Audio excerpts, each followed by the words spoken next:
नमस्कार, जय कांदे, जय महाराष्ट्र. सर्व मित्रांचं स्वागत करतो मी श्रीराम देशमुख आणि छोटू दादा.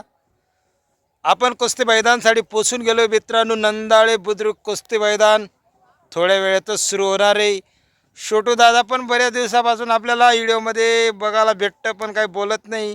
त्यामुळे आज छोटू दादा पण काहीतरी बोलेल असं वाटतंय. काय नाही नाही नाही बोलणार आहे.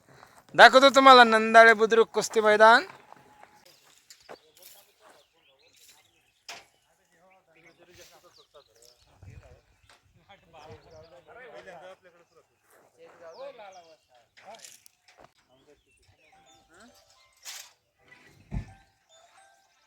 हॅलो